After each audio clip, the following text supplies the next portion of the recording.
Hello there guys, welcome to another of my live videos, and on this video there is lots to negotiate about. I am going to be giving you an update on some more transfer news, keeping you up to date of what players are linked with Manchester United like I do on a regular basis. So obviously my two previous videos that I've done today, I've obviously given you the latest news, have a night on Paul Pogba. I'm going to talk a bit more about Paul Pogba a bit later on in this video. I also give you the news on James Maddison, because of course Manchester United are seeing him as an alternative to Jack Grealish. What I mean in that aspect is that if we miss out on Jack Grealish, then we'll look to get James Maddison on the board. But I think, to be fair, Jack Grealish is a lot more imminent than James Maddison. So I spoke with you about that, didn't I, earlier on today, on my last video, and the first video that I did today. Obviously, I give you the news on Harry Kane. I give you the news on Haaland. I give you the news on Timo Werner. I've been talking with you a lot about Odi and Igalo, and obviously, there's around four strikers on Manchester United's agenda, because we do need a striker when the transfer window does reopen. So I've been keeping you up to date as best as I can. But I'm going to be talking with you about the first topic is James Rodriguez from Real Madrid. Now, I updated you about James Rodriguez recently, didn't I? So according to the AS, I think it is, they're saying now that James Rodriguez's agent George Mendes has held talks with Manchester United and Juventus over possibly getting his client a transfer away from Real Madrid completed. So yeah, Man United and Juventus are interested in James Rodriguez. Also, to Everton have expressed an interest in him, and I think it recently said that Wolves have expressed their interest in James Rodriguez. Now, of course, probably Carlo Ancelotti is keen on a reunion with the player, because Carlo Ancelotti has worked with James Rodriguez before. Now, Real Madrid, of course, have given their overarching view on it. They are looking to sell James Rodriguez. I think Real Madrid have quoted out that they want around £30 million for the player. So they're only going to recoup half, or just a bit more than half, than what they paid for him, because Real Madrid, paid around £63 million for him from Monaco back in 2014. So he's been at Real Madrid now, James Rodriguez, a good 5 or 6 years. Don't forget, James Rodriguez as well did have a 2-year loan spell with Bayern Munich. But Real Madrid, would want to cash in on the player this year, because don't forget, James Rodriguez's contract does expire in the summer of 2021, so they won't want to let him go on a free transfer. But like I said, James Rodriguez is surface 2 requirements at Real Madrid. He's finding game time very, very difficult, is the player. Now, I think Manchester United have inquired about his availability before. Now, James Rodriguez's versatility is very, very good, because he can play in various roles. Obviously, I think he can play as an attacking mid. He can also play as a winner. I think he can also play as a box-to-box midfielder. But if I'm right, I think he's predominantly an attacking midfielder. James Rodriguez is the age of 28, so he is in his late 20s, so he is highly experienced. Would you like to see James Rodriguez come to Manchester United? But Real Madrid are not only looking to offload James Rodriguez, they're also looking to offload Dani Ceballos on a permanent transfer. Obviously, he's on loan at Arsenal at the moment, but they want to get rid of him permanently. They're also looking to get rid of Gareth Bale at Real Madrid, because I think now Gareth Bale's into his 7th season with Real Madrid. Don't forget, Real Madrid paid £85 million in from Tottenham back in 2013, and I think then that was actually a record signing. But Real Madrid are looking to sell players to generate more money. Obviously they do want to make more signings as well. Let's put that into the equation. Despite the fact that Real Madrid signed around, was it 5 or 6 players last summer, and spent, was it 200 or 300 million pounds on them. Obviously they signed Eden Hazard. They also signed Luka Jovic from Frankfurt. They also signed Rodrigo. They signed Ferland Mendy. They also signed Eder Militao. So they did recruit quite a few players in, did Real Madrid. So do you think, James Rodriguez, if he did come to the Premier League, do you think he'd do really, really well? Do you think his Premier League standard? Obviously, James Rodriguez has not played in the Premier League as yet. Obviously, before he was at Madrid, like I said, he was at Monaco, so he's played in France. Obviously, before he was at Monaco, he was at Porto. He was at Porto, and he won, several trophies, at Porto. James Rodriguez has also won quite a few individual awards, obviously, which is very, very good. Obviously, like I said to you earlier on this week, there was talks of, James Rodriguez coming to Manchester United as part of a swap deal of Paul Pogba, going to Real Madrid. Like I said, swap deals are very, very rare in the modern game, but they do happen, swap deals. So would you take James Rodriguez to Man United as part of a swap deal of Pogba going to Real Madrid? Possibly, there could be a fee involved. But, there has been quite a few swap deals on the agenda. So George Mendes has held talks with Man United and Juventus over, James Rodriguez possibly coming to us or possibly going to Juventus. So that is the latest news on James Rodriguez. Now, I give you obviously the news on Paul Pogba, didn't I, on my last video. So I'm going to be talking with you now a bit more about Paul Pogba. So Paul Pogba has revealed his first choice is to, join Juventus. So Paul Pogba, does want to make a return to Juventus. Don't forget, Paul Pogba did enjoy 4 good years with Juventus before he came back to Manchester United. Obviously, we got him in 2016 for £89 million. So as it is at the moment, Paul Pogba is our most expensive signing as it stands. Not only our most expensive signing, one of our highest paid players, because he's on like 300 grand a week at the football club. But analysing the vast majority of his performances at Man United, they've been totally comparison to his ones at Juventus. Because he's really, really good at Juventus. You've got to credit Paul Pogba for that. But yeah, so Mini Raiola, who's obviously, Paul Pogba's agent, he's held talks with Juventus and that. And Mini Raiola, like I mentioned anyway, has been talking a lot since the turn of the year.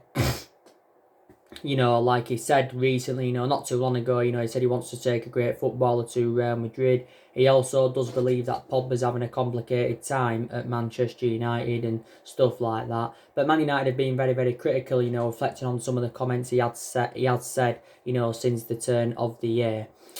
And I think, Pogba's spoken, with Mini Raiola as well. Ole Gunnar Solsjaker has had a few talks with Paul Pogba, regarding his future at the football club, because there has been a lot of uncertainty over his future. Now, Fabrizio Romano, who tends to be a very reliable Italian journalist, he's obviously, come out recently and said that Pogba has got no intentions of buying out, the remainder of his contract for around £50 million, because there was reports saying that Pogba could take a fee for transfer regulation to buy out the remainder of his contract, but I don't think that's going to happen now. Obviously, it recently said that Paul Pogba's valuation has dropped, and, we could only get around £70 million for him when the transfer window does reopen. By the way, Paul Pogba has revealed his injury frustration, and he did say, with his times on the sidelines, that reminds him of how much he does love football. But I think Paul Pogba, will definitely play again for Manchester United. That's when, the season does resume. But Pogba leaves Man United, he'll either make a return to Juventus. If he doesn't make a return to Juventus, he will go to Real Madrid. Don't forget, last summer, Real Madrid were relentlessly linked with Paul Pogba. But, the main explanation why Real Madrid didn't get him is reflecting on the substantial amount we put on him. Because we priced him out of last summer's market because we wanted £180 million. Obviously, that's just over double than what we paid for him from Juventus. And Real Madrid were not willing to meet our valuation. This is why the move didn't materialise. But, Pogba was talking a lot last year, about, his dreams of playing under Zinedine Zidane. Don't forget, Pogba's got a good relationship with Zinedine Zidane. Mini Raiola, he's got a good relation with Real Madrid. So that's still one side of me that thinks, Pogba could still end up making a move to Real Madrid. It said earlier on this week that Pogba's priority was to, join Real Madrid when the transfer window does reopen. But I think we've quoted out, that we want around £100 million for Paul Pogba, because it's very imperative that we get more money, than what we actually paid for the player.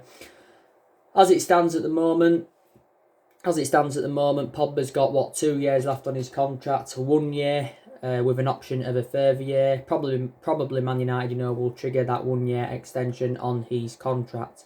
Yes, we will in that.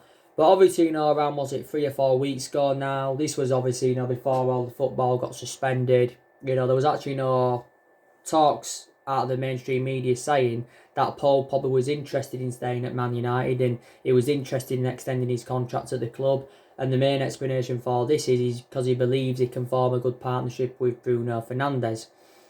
Because obviously, Pogba is aware of the impact that Bruno Fernandes has made so far, because Bruno Fernandes has enjoyed a fantastic start to his Manchester United career. He's got 3 goals and he's hit 4 assists. He won Premier League Player of the Month for February. Some people believe that Bruno Fernandes is overrated. But I've got to say he's definitely one of the best players we've recruited in since the Alex Ferguson era. But you've got to say that Bruno Fernandes is making the difference in the team. I think Pogba would go well alongside him in our midfield from my own perception, definitely in that. And then basically, in Austria, this was prior to the last game. Solskjaer, I think, mentioned in his press conference that Pogba will remain at Manchester United next season. Obviously, a couple of weeks ago, was it now? It did say Juventus were willing to maybe offload a couple of their players to get Paul Pogba in. There was talks of obviously De Ligt coming to Manchester United as part of a swap deal of Pogba going to Juventus. There was also talks of Aaron Ramsey coming to Man United as part of a swap deal of Pogba going to Juventus. So yeah, swap deals have been on the agenda. Yes, they have been on the agenda, have swap deals. But analysing the vast majority of Paul Pogba's tenure, he's had a long running transfer saga. He also enjoyed a very, very difficult time under the Jose Mourinho era. Pogba, of course, has won trophies with Man United. He's won, I think, the Europa League and the League Cup with us. That was in Jose Mourinho's first season. But he hasn't, experienced winning the Premier League or the Champions League with us, as Paul Pogba. Don't forget, we had him when he was a lot younger, under the Alex Ferguson era. But the main explanation why I left is because, due to limited appearances, Paul Pogba, didn't hardly, get any chances. That's the main explanation why we let him go on a 3 transfer, because we got him from Lee Harvey. Pogba's only played 8 times this season. His appearances have been limited due to his injuries and that. But yeah, I think he's favoured, to make a return back to Juventus. Like I said on my recent videos, it's very, very rare as well that, players go back to their former clubs. We have seen it happen, but it's just very, very rare that it does happen. But yeah, I can see Paul Pogba leaving Man United, but we get rid of him. We'll generate quite a bit of money for his departure, plus it'll free up our wage bill completely. So let's just put that into the equation. But within that, we're going to go into the market when it does reopen, and we're going to look for an adequate replacement for Pogba. There was talks about Solsjaker a couple of weeks ago.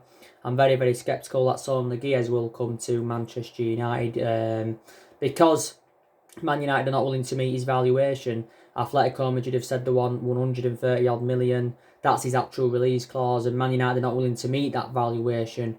We're only willing to pay half of what Atletico Madrid are demanding, which is around £70 million. So I can't see he's getting Solsjaker. Like I mentioned, Maddison's been on our agenda.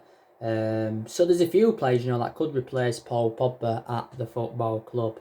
Now, I think Manchester United, I think we need around 4 signings when the transfer window does reopen. For us to become title contenders next season, we do need around 4 signings. And Solskjaer's identified the areas, where he wants Manchester United to strengthen up. Obviously, we're in search for a centre forward. We're also in search for a right winger, and we're also in search for a midfielder. Some reports have said that Solskjaer, does want to recommend a centre half in. So these still deficiencies in the squad that do need to be addressed. But the positive is that it's good that Ole Gunnar Solskjaer is making plans for the summer transfer window. He has got the backing of Ed Woodward. He's also got the backing of the Glazers.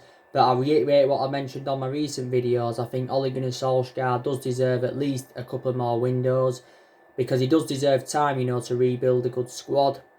So far Solskjaer has enjoyed 3 transfer windows at Manchester United, and he's spent £220 million on 5 players. So if he's still Manchester United manager going on into next season, and he's still in the summer, it will be his 4th transfer window as Manchester United manager. I liked what Ole Gunnar Solskjaer said as well recently, because obviously he's got a lot of confidence going into the transfer market when it reopens, because he did say he insists we will exploit we will exploit the transfer market. And he's actually very, very convinced, this Solskjaer, that we can get the right calibre players in. And one of the main explanations for this is because obviously, a lot of teams across the world and that are under financial pressure. Obviously, due to this coronavirus pandemic. And obviously, teams are set to, I think, lose millions in transfer revenues. And obviously, teams who are under financial pressure, they're going to have to offload some of their players. So this is what, Ole Gunnar Solskjaer was basically saying. This is what, he was saying and that. But as you all know, our transfer budget has been revealed. Solskjaer is going to be given around £150 million to spend. Like I said to you, do you think £150 million is enough to get, the right number of players in? Obviously, the transfer budget will increase. It will increase, will the transfer budget, of course, if Manchester United can sell players. So Solskjaer is looking to bring around 4 players in the summer, or when the transfer window reopens, and he's looking to get rid of around 5 or 6 players. He's already confirmed, he's revealed the players that he's thinking about axing. But yeah, so more players, definitely need to leave Manchester United.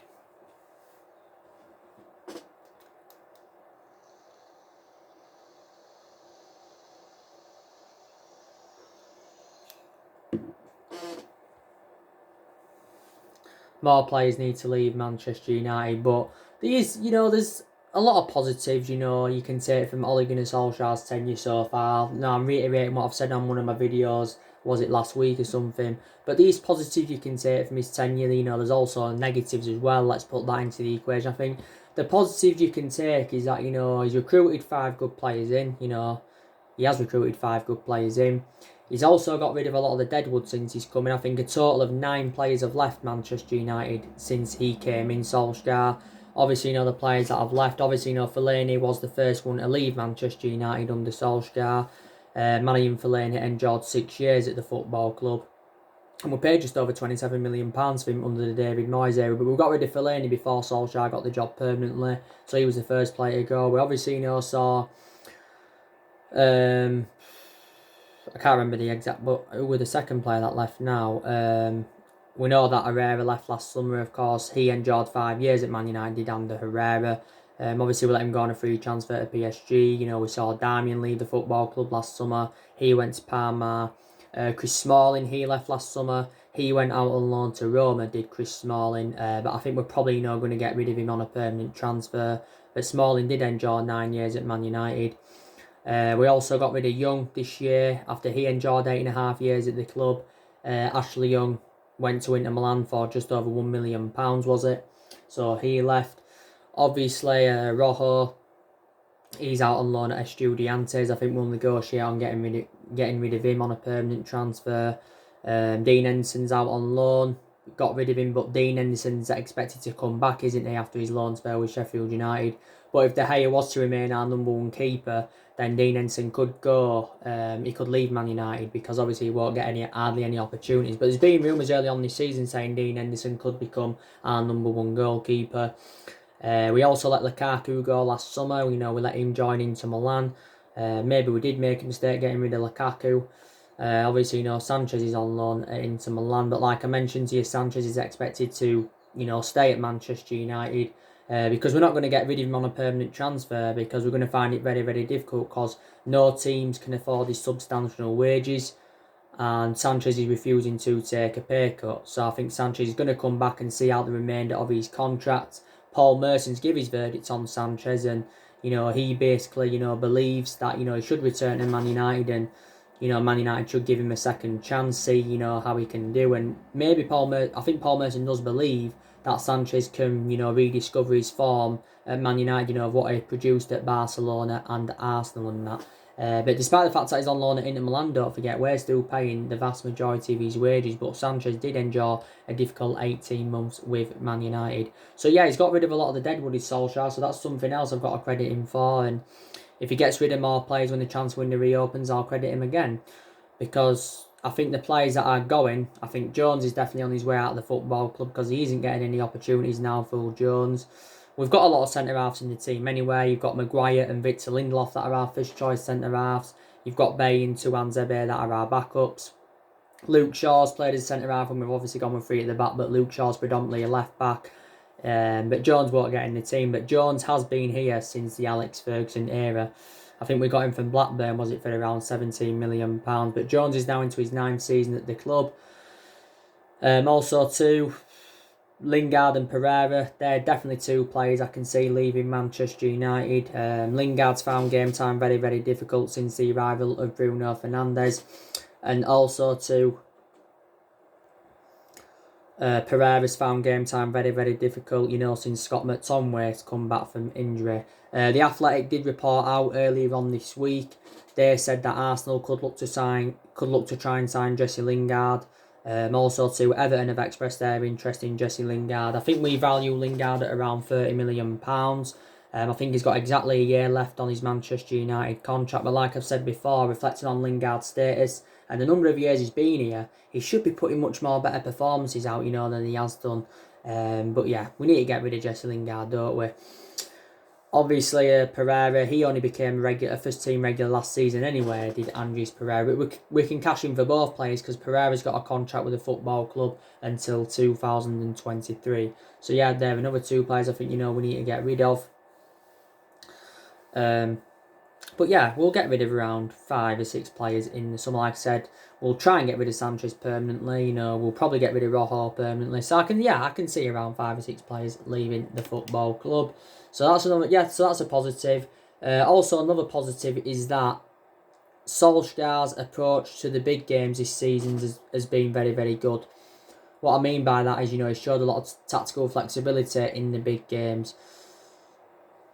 And we've registered like 17 points, haven't we, against the big 6 sides this season. Solskjaer's beaten Man City, is it now 3 times as a manager, and he's the first, manager, I think, in history, to beat Pep Guardiola 3 times in 1 season. So that's very, very good. I think Solskjaer's beaten Chelsea 4 times, but he's overcome Frank Lampard 3 times. So our record's been sublime against Chelsea. Overall, it's not, our record's disastrous at Stamford Bridge, but since Solskjaer's come in, our record's been very, very good against Chelsea. Also, too, we drew with Liverpool earlier on in the season. Yeah. So, yeah, we've obviously beaten Tottenham. I think Solskjaer's beaten Tottenham twice. So, again, our record against the big 6 sides has been absolutely fantastic. Hasn't been brilliant, against lower opposition. So, that's also another positive you can say. And, obviously, before the football season got suspended, we was in a good run of form because we are unbeaten in our last 11 games in all competitions. And, it's our best vein of form since Solskjaer was the interim manager. And that's another thing I've got to take. That's another positive. Solskjaer did really, really well in that 3-month period when he was the interim manager. He won his first 8 games at the football club. He only lost 1 of his first 17, and he won 14 out of 19 in all competitions, which is a positive as well.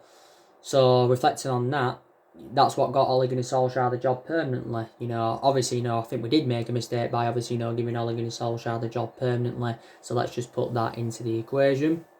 But it's still a positive, of how he did when he was the interim manager. Also, something else I credit Solskjaer for. This is something else I do credit him for, Solskjaer, is that he's promoted the youth very, very well. The young players have been given their opportunities this season, which is a positive. The young ones have been given their opportunities. Greenwood, he seldom starts in the Premier League, but he tends to start more in the cup games. But I think Mason Greenwood's enjoyed a very, very good season. I've been very, very impressed with Brandon Williams. He's been given his chances. I don't think we want a left back now, reflecting on the emergence of Brandon Williams. He's still inexperienced, Williams, but I've still got to give him credit. He's done well. Tuan Zebe, he did well earlier on in the season. Obviously, I think he's recently been injured, Tuan Zebe. Diego Dalot, don't really have a perception on him at the moment because he's had a few injuries this season as Diego Dalot, but Dalot is a backup to Wan-Bissaka and also to James Garner. Again, we need to see him get more opportunities next season.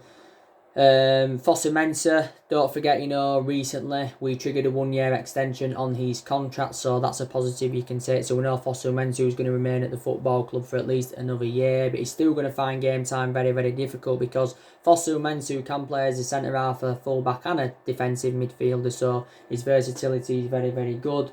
He was out with injury, was Foster Mensah, and his actual injury occurred when he was on loan with Fulham. Angel Gomez, I don't have a perception on him again because he's hasn't really played this season as Angel Gomez. The main explanation why he seldom played this season under Solskjaer is because he has been a lot of uncertainty over his future. I haven't read much about Angel Gomez recently, but the last time I read it, he said Man United had offered him a new contract. We'd offered him a new contract worth around £30,000 a week. So there is a lot of young players in the squad, but them young ones have been given their opportunities. But in general, when Solskjaer first came in, he said everybody, every player, more or less, would get the chances to express themselves. So that's also another positive you can take.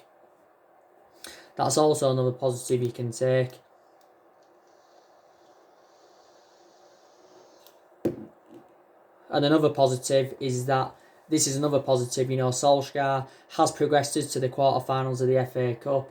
He's also progressed us to the last 8 of the Europa League. And, the Europa League and the FA Cup is a chance for us getting some silverware on the board. So that's another positive, isn't it?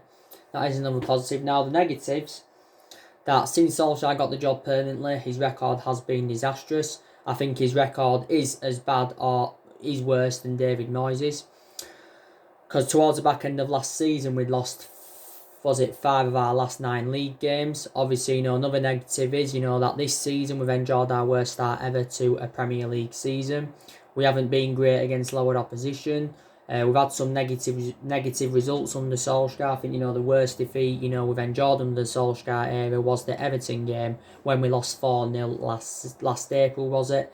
Everton did beat us by 4-0. Don't forget Solskjaer came out after that, and he did actually, apologise. He publicly apologised, so I did credit him for that. We lost to Cardiff 2-0 at the end of last season.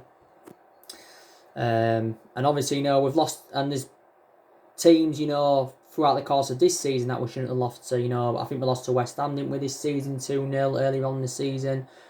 We lost at home to Crystal Palace, we lost at home to Crystal Palace. We lost at home to Burnley 2-0. I think that was Burnley's first win at Old Trafford, was it, for like 50 odd or 60 odd year? But that was our actual last defeat, was the game against Burnley. And probably, we've had some other bad results. We lost to Newcastle earlier on in the season by 1-0. Yes, we did. So yeah, we've had some, pretty, bad results. We've also drawn quite a lot of games this season, so let's just put that into the equation. So that's also a negative. Another negative is that, Solskjaer is inexperienced as a manager. But there again, the longer he remains in the Man United job, he's going to be gaining more experience. But, Man United is the only third club that Solskjaer is managing in his managerial career. Well, if you want to include the reserves, you can say 4th. But obviously, before he came to Man United, he was at Mould, where he did win a couple of Norwegian titles. So, to be fair, he did well at Mould. Obviously, before he was at Mould, he was at Cardiff. And he only enjoyed a very, very short tenure with Cardiff, did Solskjaer. I think he only managed around 29 games for Cardiff, didn't he? The main explanation why I got sacked from Cardiff is because he got Cardiff relegated. And don't forget, we was in a relegation battle. We were facing a relegation battle earlier on in the season. But we are too good to go down and that. Got too many good players. There's too much money in the club and everything. We're one of the richest clubs in the world, by the way. We haven't been relegated, since 1974, which is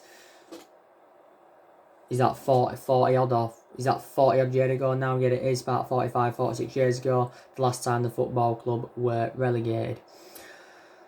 But Solskjaer, that's it, the positives and the negatives. But Solskjaer does deserve more time at the football club. And if it doesn't work out next season, that's when I would sack Ole Gunnar Solskjaer. I think he's got around 2 years remaining on his contract at the club. I'm still very sceptical that he is a long-term solution for Manchester United, but he does deserve time because not every manager settles in straight away. Don't forget, Jurgen Klopp didn't settle in straight away at Liverpool.